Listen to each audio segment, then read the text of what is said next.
Hey, thank you all so much for joining another episode of Celeste the Therapist podcast. My name is Celeste. I am a therapist from Boston, and I have a really special guest. I'm going to have her introduce herself to you all. Keeana Saxon of Kidigo Productions. Hi. Hello, it's so nice to be on the other side of the mic. I'm usually on the left-hand side interviewing creators, so this Oh, is great. nice. You don't even have to prepare. You just come as you are. It's awesome. So I met her at this amazing Spark FM festival. She was a vendor and she started to tell me about her entrepreneurship project, Kidigo TV. And I was like, whoa, this just sounds too good. Can you just stop? Because I want to learn about it on my podcast. If you could come on. If she said she wasn't coming on, I would have learned more. But I asked her to stop telling me because I wanted it to be like the first time I'm hearing about it with you all. So thank you for being here. It's my pleasure. Before we talk about what you're doing now, it's important for me to share with my audience about how people got to this point.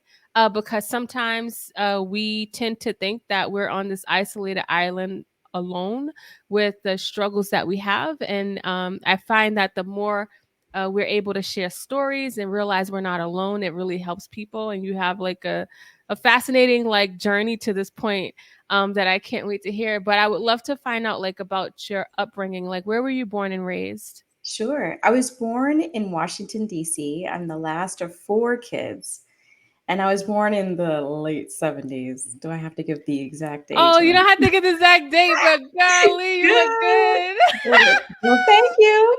Stop So lying. That's crazy. I can't get over that. Like, I'm already like in shock. I wasn't expecting you to say that. Okay. I still act like the baby because I'm the last. And so my parents they decided to move up to Newton, Massachusetts because my mom got called to the ministry.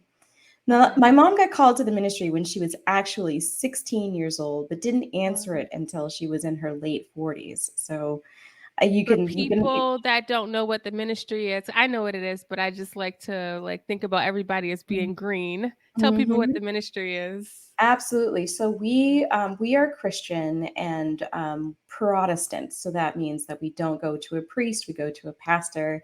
And she wanted to be a pastor, and so in some Christian denominations, being a woman and being a leader in a church don't really coexist. But for her, she felt a calling to be a leader in a church.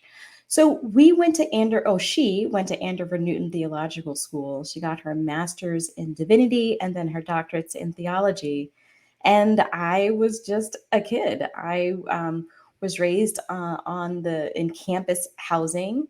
My dad became a math teacher at Diamond Middle School in Lexington, and my mom matriculated through school, and it was originally intended that we would go back to Washington D.C. and she would pastor churches. And the 80s did not really see a whole flood of women becoming leaders in the church, and so there wasn't a whole lot of appetite for her brand, and so she stayed here in the quote unquote progressive North. And so she pastored here. And I went through all Newton public schools. And as soon as I turned the tassel, I ran to Spelman College. And I was like, I like y'all, but not enough to go to college here and to continue to be one of two people, Yeah. Black people in school.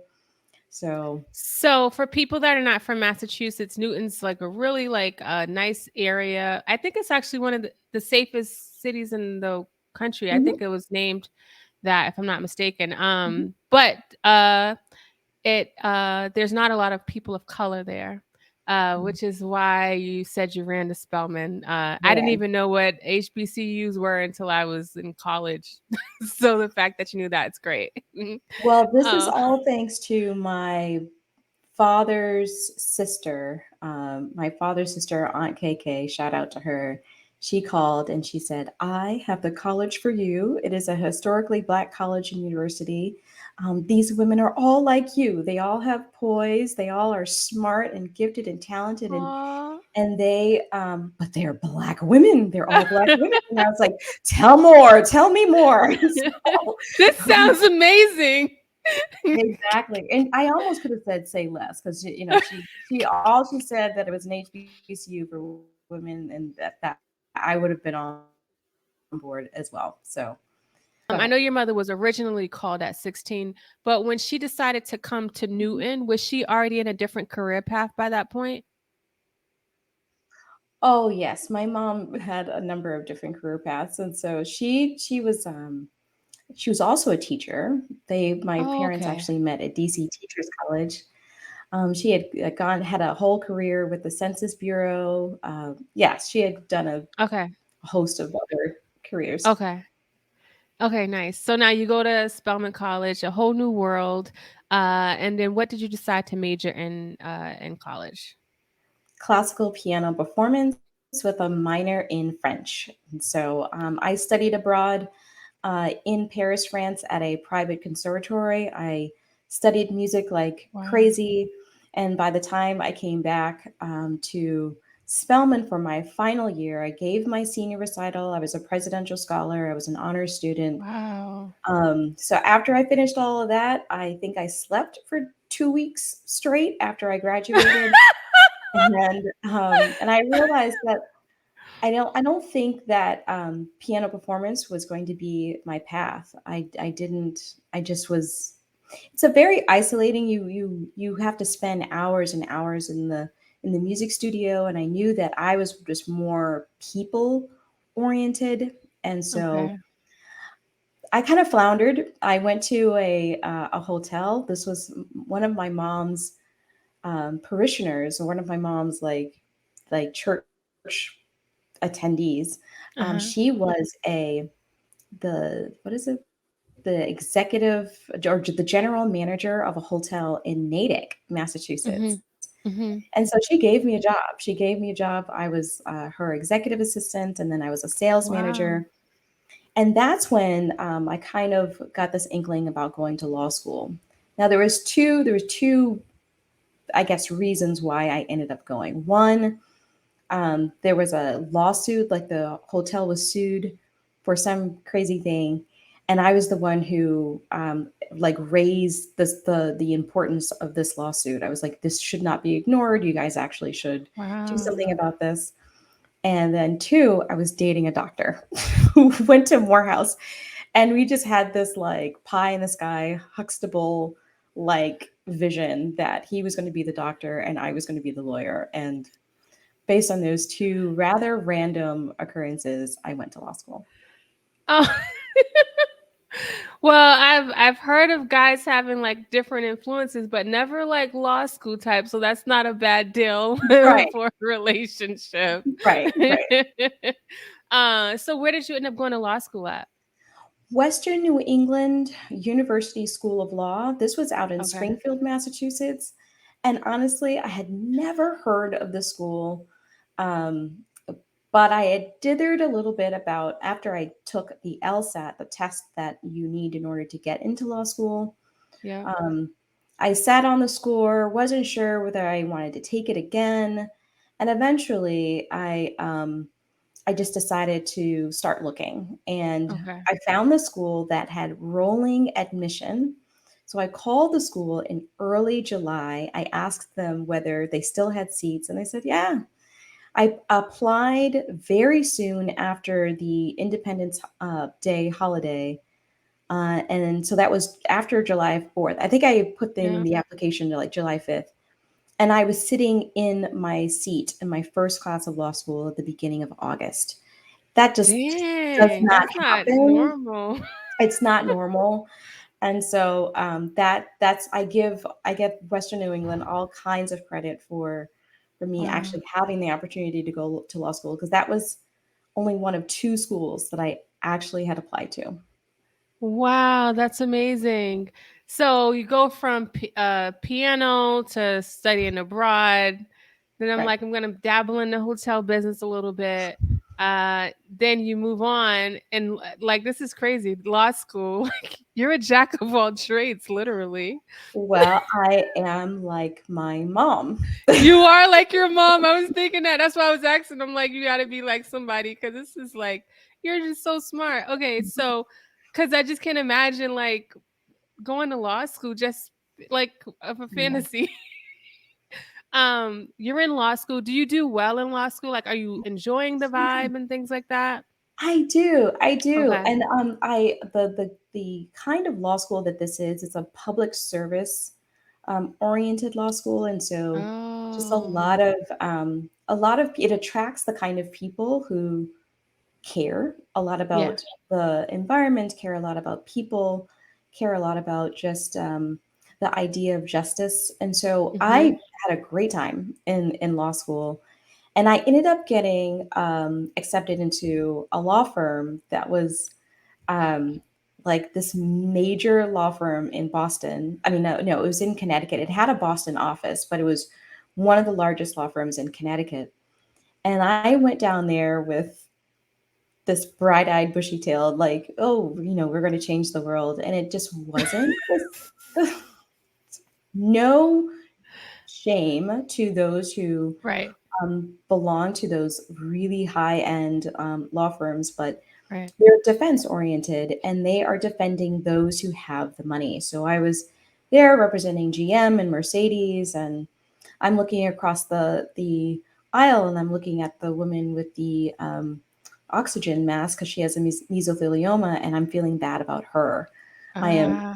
not as much interested in defending the major corporations, and so I So you're like Mike on Suits. yeah, so Suits, yeah, Suits is pretty good, but I'm like not enjoying my life, and so Oh no. I don't know, like we had to part ways. It just wasn't I was a fish out of water. I Can, just was not the same. So I want to pause there because sometimes I think we do things based off of like our vision, and then we get into this position, and then law school is a big Mm. commitment, and it's like a big deal, right? Like people want their kids to be doctors, lawyers, so it's like now you're this lawyer.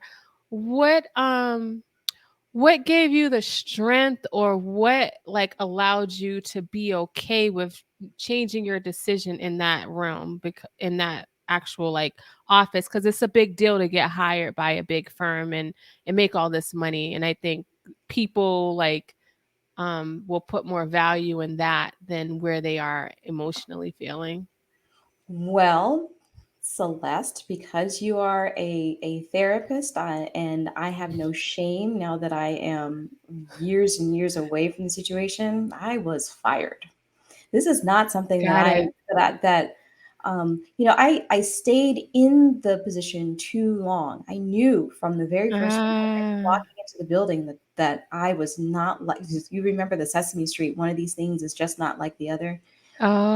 There Oh. were plenty of reasons why I was just not like the rest of the law firm. There were very few people of color, very few associates of color, and then personality wise, as I said, I was just Wow. all for the little guy. As far as my interests were concerned, I was not into baseball, softball, or any of the Right. things that they talked about. As far as like lifestyle, I was at the time married to a Ugandan person who was making a minimum wage job. There were so many different ways in which I just did not fit in. Fit in, yeah. And so all of those things, when you take them and you put them together, I should have had the writing should have been very clear. Yeah. Kiana, you do not belong here. You need to go find somewhere else where you can find your tribe and where you can thrive. Yeah. But it was the money, it was the stature, it was the idea of working at this major law firm that kept me there Mhm. in the wrong place. Mhm, And so if mhm. you're a spiritual person, you realize that sometimes God nudges and sometimes he Yeah. shoves. And Yes. so for me, I was not getting the message that I did not belong very clearly. So he was like, okay, we're going to have to say it louder. And eventually it came through, the voice of this 6'3" tall white man, Dawn, who was just like, Keeana, you're not aggressive enough, and we need to think about how you transition to a position that might be more of a good fit. And I Dang. sat there and I was like, oh, is that you? Is that what you were saying? Oh man, why didn't you just say it sooner? He's like, I did. I did. I said it to you in lots of different ways, but you weren't listening. And Wow. so from there, I went back home. When I say back home, like I went back home to my little apartment in Connecticut. By this time, I was Mhm. divorced, Mhm. and I sat there for a little bit, and I was like, I don't belong in Connecticut anymore. Like I don't belong in Connecticut. So then I went back home. That is back to my parents' house. I'm 27. This is I'm supposed to be the person who has succeeded, the person who has Right. like done all these wonderful things, the pride and joy of the Saxon family, the last who made it out. Mhm. And I had to go back, and Mhm. Mhm. and so I sat on my parents' couch. I did all the tears, I did all the self-pity, I did all the things that you would normally do. And then you slowly turn the ship, and Mhm. and it was again my mother who was in a meeting with Senator Diane Wilkerson of Boston, Mhm. and somehow she told she told this woman, "Oh, my daughter needs a job." So so I went into Senator Diane Wilkerson's office, and she she employed me, and I learned what public service was really about. Okay. At the time, she was, very high ranking. She was very well respected. And Mhm. unfortunately, I left her office before, Right. all that craziness went down, but she taught me a lot. And Wow. it was through that public service position that I got my next gig. I became counsel at the Department of Housing and Community Development, and from there I became deputy general counsel at the Executive Office of Housing and Economic Development. So that was all under Deval Patrick, the governor, Yeah. and it was from there that I got the call to become one of the commissioners for the Boston Liquor Licensing Board. So just Wow. you just have to be in the right place. You have to be doing the right thing in order for your path to kind of work. I know, and I have a similar story about my entrepreneurship journey, but essentially, I was at a job that I loved for 10 years, even after my master's. Never got my license for therapy. Was definitely underpaid, but I got demoted, Mm, and the demotion. When I look back at it, I remember I like cried that day because they took money away, and then I was like, mm, but then I went back the next day and I said, I'm going to get my license. I'm disposable. Like, and it made me think, and like, I'm a very spiritual person. And for people that are spiritual, like, there are signs that we get, but a lot of times we are not pausing. We're like pushing through life. And so we're not able to see the signs. And even with the demotion, going back to the job as so if I'm the manager, but then now I'm the case manager. So I'm the people that I supervise, like the shame and the embarrassment of it yeah. was there. And you going back to, you didn't leave your parents' house to go back to your parents' house. And so like sometimes there are these trials and tribulations that take place, and luckily, like, you and I were able to like grieve and like reflect and like go back to the drawing board. And like my hope for people is that despite what has happened, like that they can go back to the drawing board and like relook at like the other possibilities that might be there, because I think sometimes we get so stuck, and it was like, how could Right, they have fired me, how could they have demoted right, me, right. and then we stay stuck, and people don't get to like we don't get to utilize the gifts that we were brought on earth for. Do you agree with Yes. that? Absolutely, absolutely. And so it what it takes is a certain amount of decentering. Like you have to take yourself out of, Yes. you yes, self-care, yes, you have to go through that the kind of um processes of grief. But at a certain point you need to look outside yourself and begin to be the problem solver. And so, Yes. public service is a way of solving problems. And so I had to get off. I had to get off the couch. I had to get, out of my own way in order to be a blessing to someone else. Nice. Hmm. So now you become the commissioner and Hmm. of the licensing board. At some point, I want to hear about where, because to go from like public service adults to Kidigo Yeah, Kidogo. to Kidogo Mhm. TV, like Yes, where does that come from? Because this is nothing on the other all of the things you've done. This has I nothing know. to do with it. Right, right, exactly. So, yeah, it really comes with the birth of my daughter. And so, she is now 6, but Hmm. when she was 2.5, I started to allow her to watch TV, started to allow her to watch YouTube content. And if you're just at all paying attention, and I want to say that I'm not a helicopter mom, but in some ways I am. And so I watch what she watches, and I'm sitting Hmm. there and I'm like, what is this? This is not the kind of content that I want you to watch.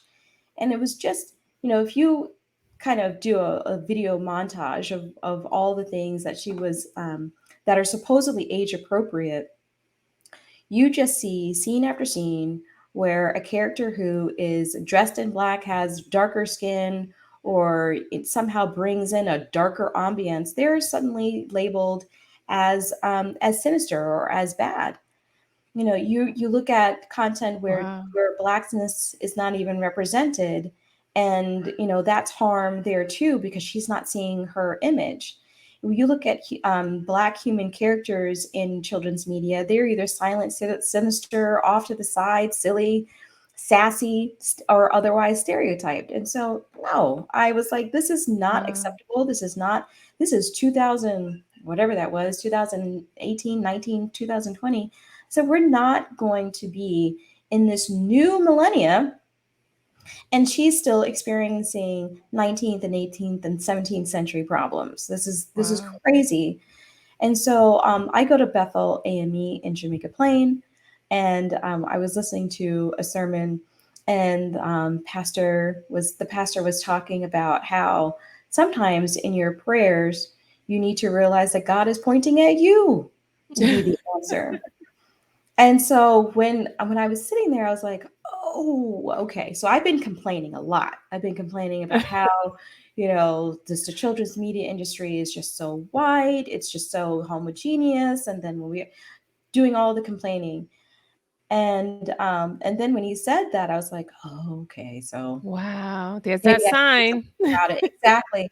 And it wasn't in, this time I was like, "Okay, God, I do hear you. I am going to listen." So I started talking to the minister of music, and then also the media specialist, and we started producing content. And it for us. It was actually very expensive. I'm a Virgo. I'm very detail oriented. I don't let details go. And so I was gumming up the process and making it, like it has to be Okay. perfect. It has to be like just so. So it was taking us a long time. It was costing me a lot of money because I didn't understand that businesses should be funded by other people. And so during the pandemic, however, I realized that I wasn't the only one who got this message, who got the same message.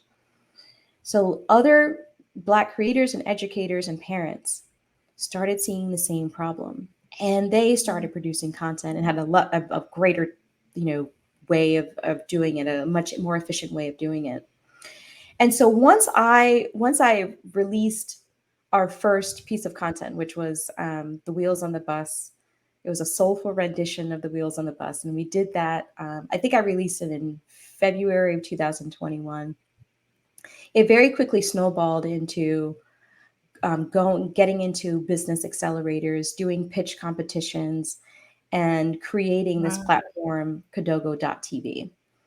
And it was, so that I wouldn't be a one hit or a two hit wonder. I then began to reach out to these other creators who, again, as I said, had the same revelation. There's not enough wholesome edutainment out here for our kids. And once I began to reach out to them, finding them on YouTube, this idea of curation began to come. And Kidogo, which means little or small in Swahili, this Wow. that's how we began to see our mission, which is to provide content that is wholesome and educational, entertaining. We want to provide content that it celebrates and highlights our Black cultures, and we do that with, just by finding other creators and collaborating with them. Wow. And so Wow. I have all of these creators on my platform as ways of providing a safer environment, because when you're on YouTube, things could quickly go left. Mm-hmm. And then I also invite these creators to give interviews, and Wow. also to for us to plan live events together. So we are in the throes of plan from the Spark FM block party. Uh-huh. I met a Haitian chef, and we're planning a cooking show. So it's like Oh my these are God, that things. is so Yeah, cool. like the Spark Party. Like congrats to Danielle Johnson, who started Uh-huh. Spark FM, because she never you as a founder, you never know where No. your businesses and where your ideas go. Yeah. And so, Yeah. because she answered her own call, that Yeah. makes it easier for other people to answer Absolutely. and to live out their own passions. There were so many people at that block party who were living out their passions, and Yeah. that's how we met. It was just great. Oh, that's awesome. And just so we're on the same page, when you and the music producer at church was developing the song, it's not like you had this whole production thing in mind. It was like, you know what, I'm just gonna create something for content. Is that accurate? Yeah, I mean, the my ability to have vision is it needs to catch, well, my ability to execute needs to catch up to my visioning skills. So I Yes. can have really fantastic and vivid visions. It's just, the execution of it is where I always get stuck. So yes, I had the dream of making like a series of, all of these animated musical numbers, but my execution, it's good, but it wasn't Gracie's Corner good. And so this is Gracie's Corner is a channel that has exploded. And they had the same idea. The father, he wanted to remake just your standard run of the mill nursery rhymes, but with our sound, our tone, our Yeah. beats, our rhythm. And so when you marry your mainstream with culture, Yeah. you absolutely get magic.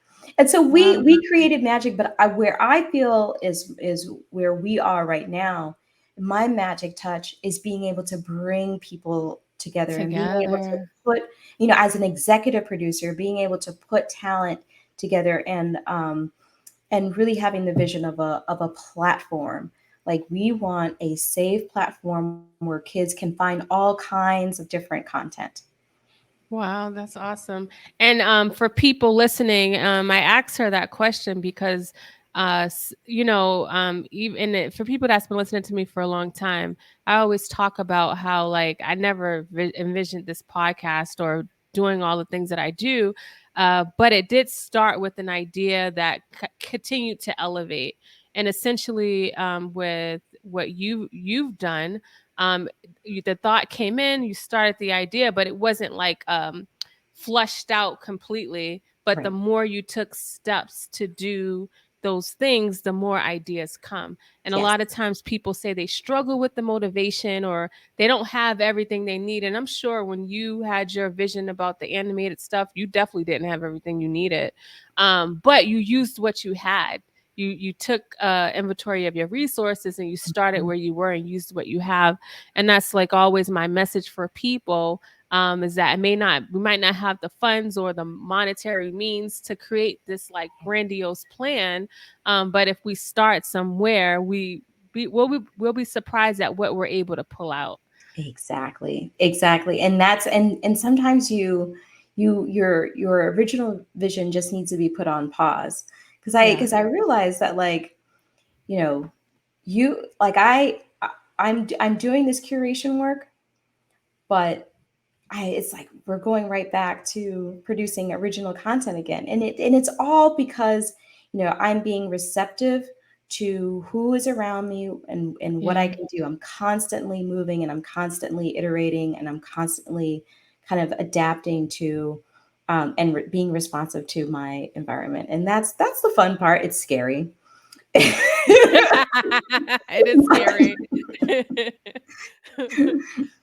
But it's But as fun. it plays itself out, it's like it's fun. And it's like when people talk about enjoying the process, this is what they mean. It's not like the process is just all like sunshine. Sometimes there's some rain, but you know what, after the rainbow there's a after the rain there's a rainbow. Exactly. And so like if we can enjoy the process, celebrate the moments, the hard parts won't stick out as much. I think the Exactly. problem is like we're not used to celebrating the moments or being in the moment. We're so focused on the goal, Right. that we don't enjoy the process. And I think Right. that's important. Exactly. I should probably apply that to losing weight.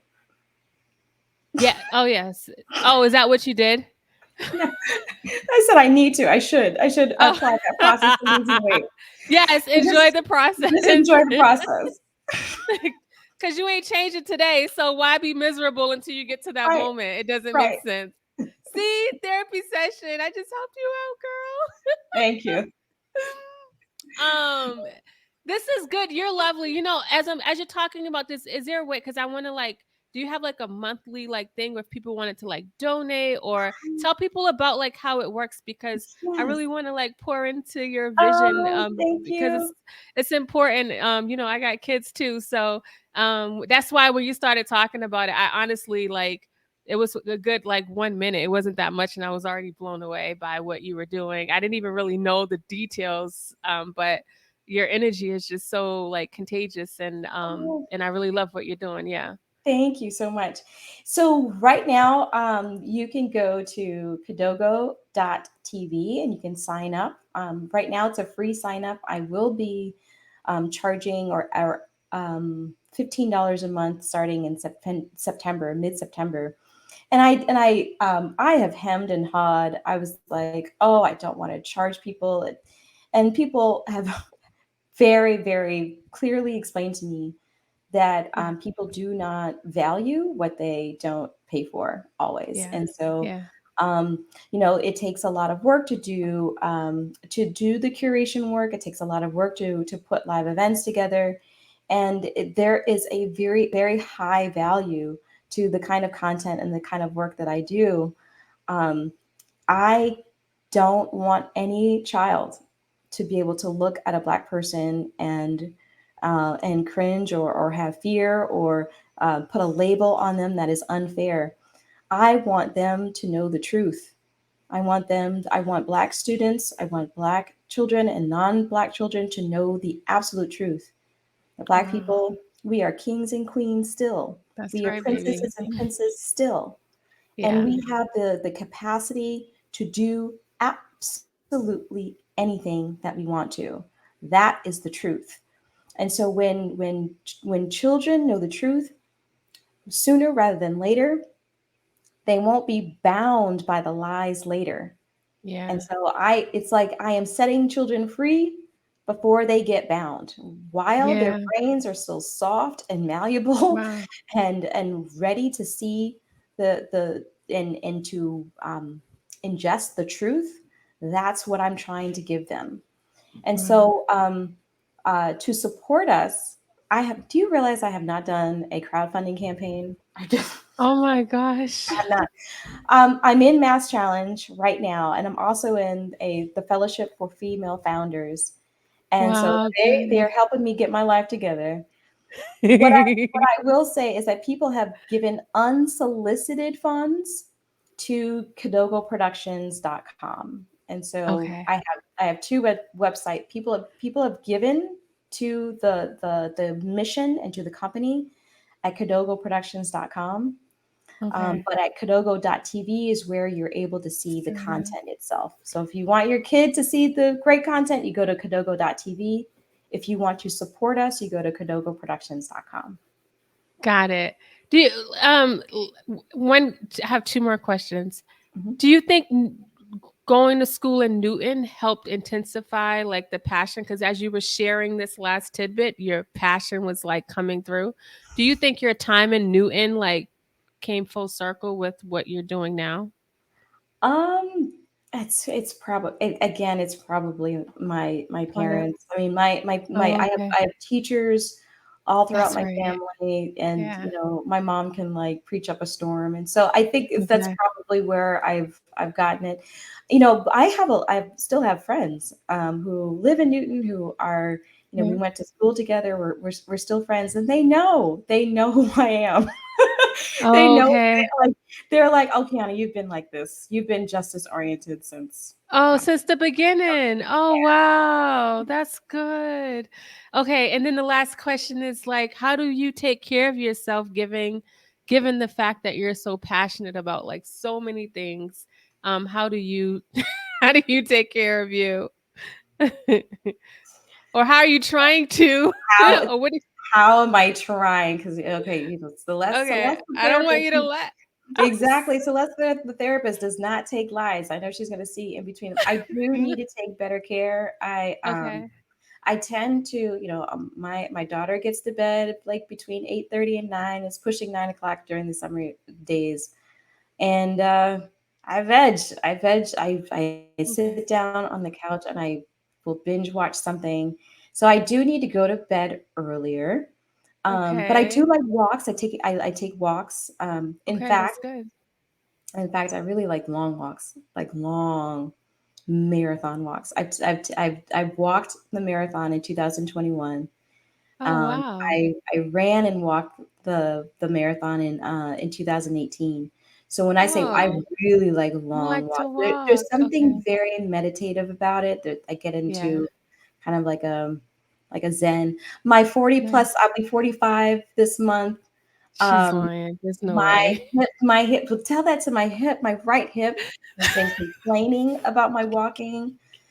So I definitely do need to like do something about that. I don't know. I don't know. I need to do something because I love I love walking so much. Chiropractor, massage. Maybe this is a Yes, sign when the self-care yes. question is I need like, to go to a yes, yeah, all right. go to a chiropractor. That'll be my next step. Yeah. Okay, good. You are amazing, and I love what you're doing. I'm grateful that I met you. Thank you, Danielle.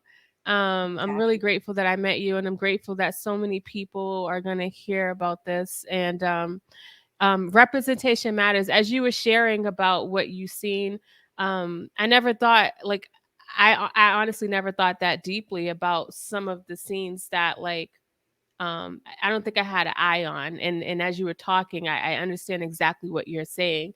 Mhm. And you know, I mean, I'm a therapist, and I know my kids they get to like I'm always checking in about how you feeling, blah blah blah, because I'm always Yeah. paranoid, like what's going on Right. in your head. But Yep. obviously, like everybody doesn't have this therapist mind, and kids are internalized things, and we don't understand. And we could have a great home environment, and the show may be rated G, but just the way things are framed, you never know how Mhm. kids take it.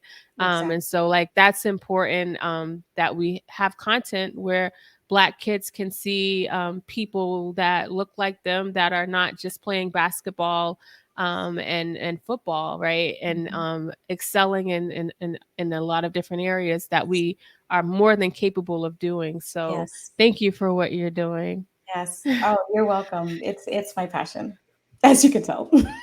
Yes, yes, yes. Any last words you want to tell my audience before we go?